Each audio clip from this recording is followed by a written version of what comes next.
Salamat sa inyong pagbabalik mga ka-Jonba. O kung bago ka pa sa aking channel, sana subscribe nyo ako. Salamat! Paano ba mag-print ng maramihang module na galing sa eskwelahan, sa madaling paraan? Alam ko na madali lang ito. Pero baka naman meron pang hindi alam ito, para ito sa inyo. Sana panoorin ninyo. Salamat! Meron na tayong na-download dito galing sa Messenger. I-tap ang download. At piliin natin ang gusto natin i-print. I-press and hold lang ang control sa keyboard, at i-select sa cursor ang gustong i-print. Kahit ilan gusto mong i-print, pwede dito. Pero ito lang munang 2-4 ang ating piliin, kasi kailangan pa itong i-edit. Right-click, then tap copy.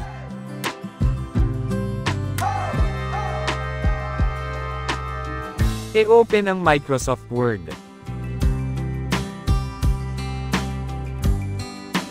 Tap Layout and Size.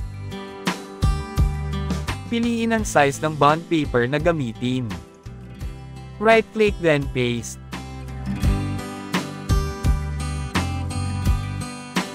Ito na sila. I-edit muna ang size kasi galing ito sa cellphone. Para madali lang ang pag-adjust. Right-click, wrap text, then, tap behind text. Gawin ito sa lahat na documents. Automatic ito magtipon sa first page.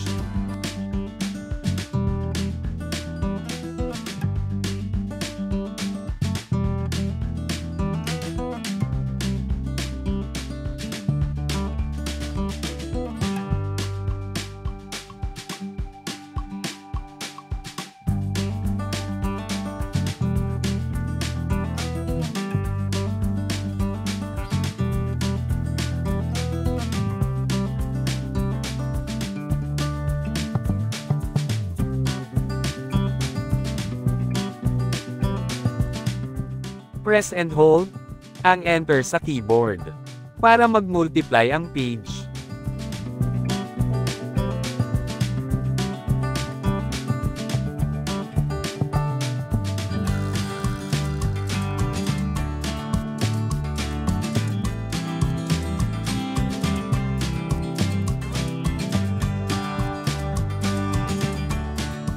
I-drag ang mga document sa mga pages.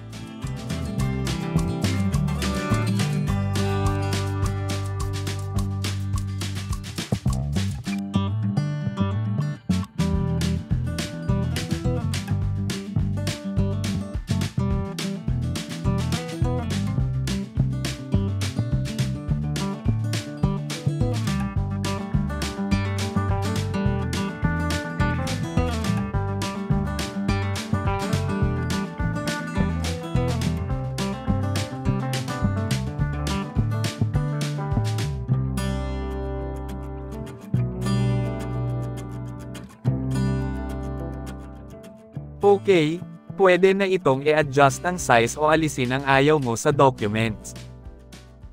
Pwede din itong i-crop para alisin ang hindi mo gusto. Ang pamamaraan na ito ay pwede din i-apply sa mga picture.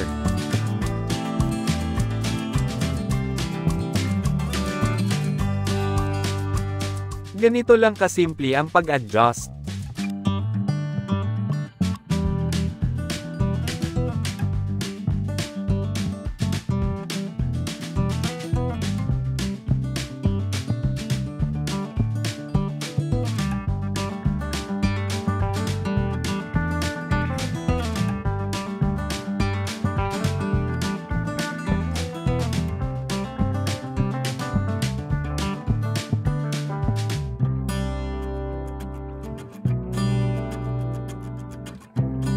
Ngayon, ready na itong i-print kung wala ka nang babaguhin.